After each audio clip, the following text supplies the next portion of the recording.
Hey guys, and welcome back to Pixel Cherry Ninja's channel.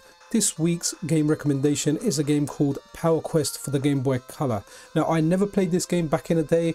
I actually found this while browsing online and people talking about or having a discussion on what is the best beat 'em up available for the Game Boy Color. And to my mind, for the Game Boy Color, Street Fighter Alpha is the beat 'em up that always comes to mind. But someone in that discussion, I'm really sorry, I can't remember where it was. It might have even been like an old game FAQ thread.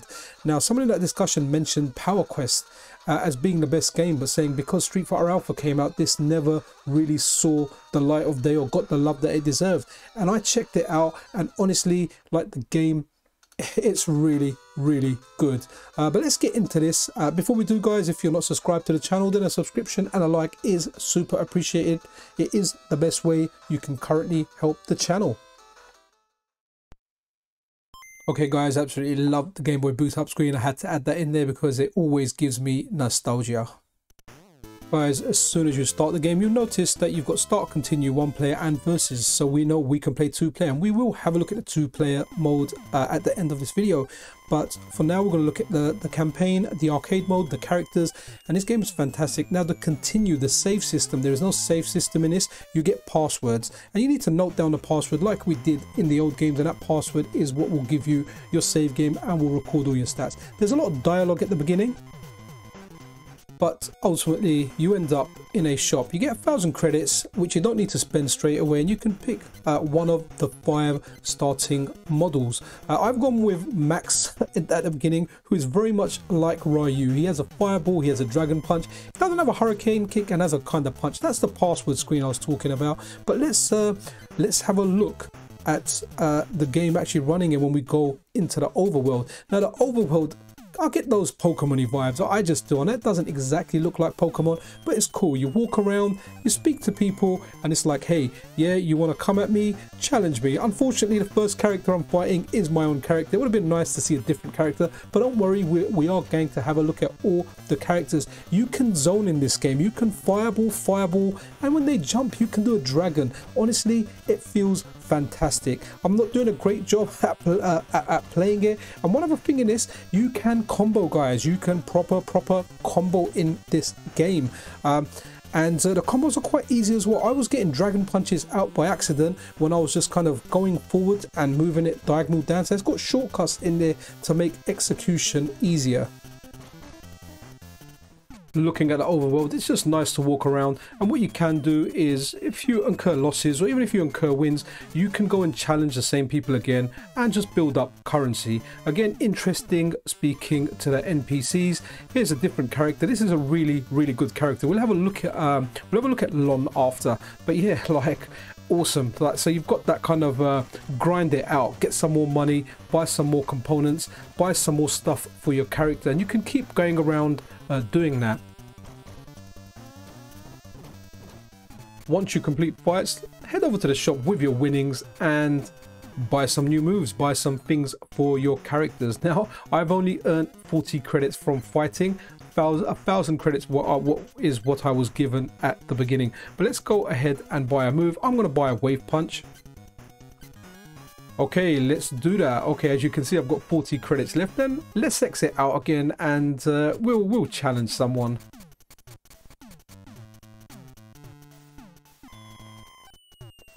Okay, so that's kind of it. Speak to characters, get money, buy upgrades, and grind around. So I imagine as you progress through the game, it's going to get more challenging. It's going to get more difficult, to the point where buying stuff is going to be required to progress further in the game. But I love the system. I love beat 'em ups. One thing I like about beat 'em ups is when you get a good single player. Like I found in modern games, Mortal Kombat really gave you a good one-player experience with a great story. Same as the Injustice games. Soul Calibur on the Dreamcast and after that had like a mission mode, which was really fun to do. So this is kind of like that. It gives you more incentive to play and go through the game in a single player mode, more than just an arcade mode and like a survival mode. Anyway, let's have a look at all the different characters in arcade mode now. So first up, let's just have a look at Max. We've we used Max already, but we'll have a look at him in arcade mode. Then we'll go through the characters from left to right. And Max is your first character. As we've seen him before, he's got a fireball. He's got, like, instead of a hurricane kick, he's got that kind of punch that goes forward. Reminds me of like KO's punch from King of Fighters slightly. And obviously he's got a dragon punch as well. And here we go. There's supers in this game. So as you're attacking your opponent, your bar goes up, and each character has two supers, or at least two supers. I found two supers. I didn't consult a guide or anything. I just kind of done quarter circle forward, quarter circle back, or like double quarter circle forwards with, or like quarter circle forwards with two buttons. You'll find the moves. There'll be guides online. You can find them online. But let's have a look at the next character. Okay, our next character is Speed, which I guess the character has some speed. Now I really like Speed's fireball. I don't know if I like it or dislike it. Kind of reminds me of Dan's fireball, you know, the little fart fireball that pops out, but it's really good. They've got this kick move. Again, all the characters feel unique. You can combo. Maybe I'm not doing the greatest job of it, but you can go tap tap into a special. I'm kind of doing it there and the computer's blocking it, but yeah, again, brilliant. You've got two different supers. That's one of them. That's a fireball one. The other one is a kick one. And honestly, like, playing arcade mode in this is fun.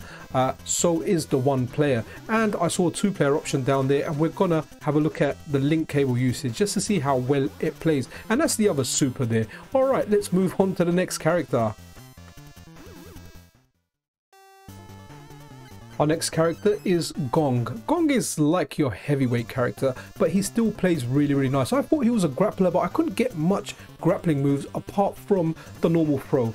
He's got like a shoulder barge there. Now, I don't know if that was a command throw or his normal throw, but there are throws in this game. I didn't demonstrate too many of them. There's even air throws in this. I generally don't like the bigger, bulkier characters as a general rule in fighting games. I've always preferred either like your Ken Ryu or like your smaller, faster characters like Sakura and Kami, if I'm talking Street Fighter games. I've never ever been into the bulky characters. The bulkiest character I probably like is E Honda and Blanca, but they're quite mobile as well, especially Blanca. I've never really been a Zangief player. To be honest, I just can't do the 360s that well. I never practiced them back as a kid, and I haven't done much with them now. But again, this character's good, and I would like to play this two-player. I'm going to definitely try this out with my buddy when he comes around next, either with his Analogue Pocket or link up with one of my Game Boys and just try it out multiplayer, because honestly, this game is just so much fun.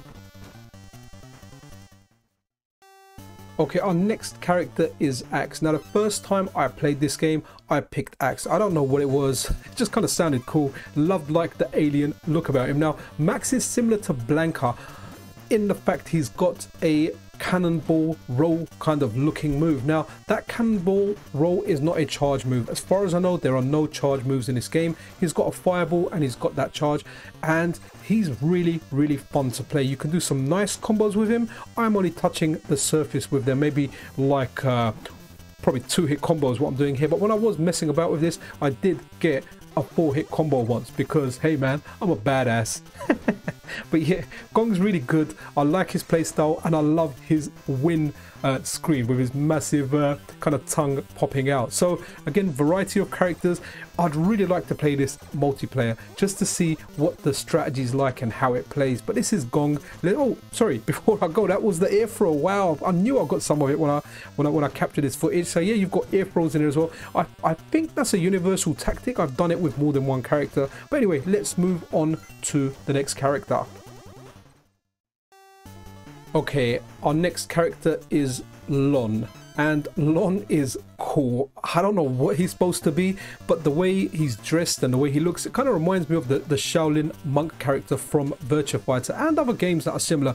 He's a very, very good character. That little whip thing is like his dragon punch move. Then a hurricane kick motion will get you that overhead kick, and his fireball, well, will get you this little fireball. Really like his specials. Look how cool they look. Kind of remind me of like either Addon from Street Fighter or Joe from King of Fighters, the way that kick move looks. But this character character very, very stylish. I pretty much like all the characters in this game apart from the big guy, because I generally don't like the big guys. But look at the wind animations, the way he kind of floats. Like, this game is fantastic. I just, my biggest regret about this game is I didn't know this when, or I didn't know about this when I actually had the Game Boy Color and I was playing it, because I would have loved this. I rinsed out Street Fighter Alpha on the Game Boy Color, and from what I remember, Street Fighter Alpha doesn't offer a 2-player mode, which kind of sucks, because it was fun playing your friends with a link cable, but this does give you that.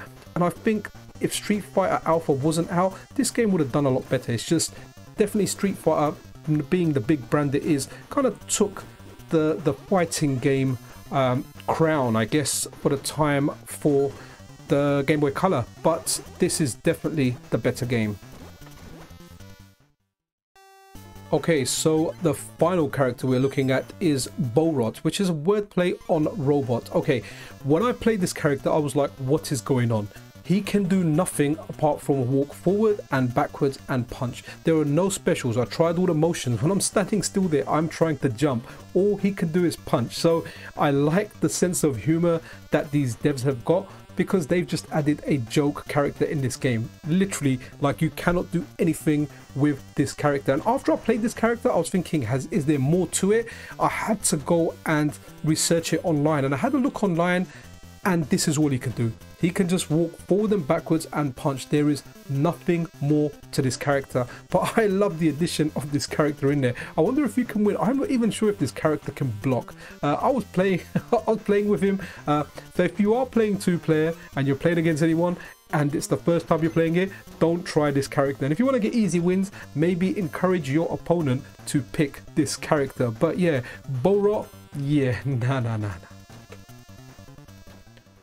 One great feature that the MiSTer has, among many other great features, is the 2-player core for the Game Boys. That's all Game Boys, DMG, Game Boy Color and Game Boy Advance, and honestly it works fantastic. The biggest issue I had was, well, no one was around to play 2 players with me when I was filming the video, so everything you're seeing here is just to see how the 2-player works. Now, one thing that I found, at least on the MiSTer, the sound that was coming through, at least the way the sound is recorded, I'm pretty sure it's recording 2 sounds, so it does sound a little bit off, but while I was filming this and playing this, the sound sounded fine to me. There were no issues with it whatsoever. But here we go, we're playing 2 players here. It works really well. Obviously I'm playing one at a time. I'm going to swap over characters now and go over there, but if you've got a link cable and if you're looking for a 2-player game to play on your Game Boy Color, then honestly this is a great contender. The 2-player just works seamlessly, it works so well, it's simple, and the characters are different enough to you to actually apply strategies and play this game. I can't wait to play this next time I'm around someone with a link cable. In fact, I'm going to pop around to my cousin's because he's going to do some work for me. Actually doesn't know he's doing that work for me yet because I haven't asked him, but he always says yes. He always squeezes me in, and he's a big Game Boy fan. So I'm going to take either a Game Boy or my Analogue Pocket, and we're going to try some 2-player games on this. Last time on my Analogue Pocket, I did actually play Samurai Showdown and the original Game Boy DMG Street Fighter, which was terrible. And Samurai Showdown was a lot of fun, but I honestly think this is the best beat 'em up out for the Game Boy Color, and you guys should try it out. Play this wherever you do your Game Boy Color gaming. It doesn't matter as long as you're enjoying it. I'm playing it on the MiSTer and it plays fantastically on the Analogue Pocket, and even on the Analogue Pocket, the way you do the moves on here, the execution's quite easy. So even though we haven't got the best D-pad on the Analogue Pocket, this should be quite easy to do. Okay guys, so that was it. This brings us to the end of today's video. I really hope you enjoyed this game recommendation. Do let me know your thoughts below. If you think there is a better beat 'em up out for the Game Boy Color, then change my mind, let me know below, and I will definitely check it out. However, I don't think this can get beaten, but hey, I didn't know about this game and I only found out about it, so maybe you're going to tell me about something I don't know about, and I look forward to hearing from you guys on that. Again, keep your recommendations coming in. I'll definitely check them out. So guys, if you're not already subscribed to the channel, subscription and a like, all that good stuff is super appreciated. It really does help out the channel. And yeah guys, I will see you around in the next video, in the next ROM hack and the next game recommendation. So yeah, this is Pixel Cherry Ninja out.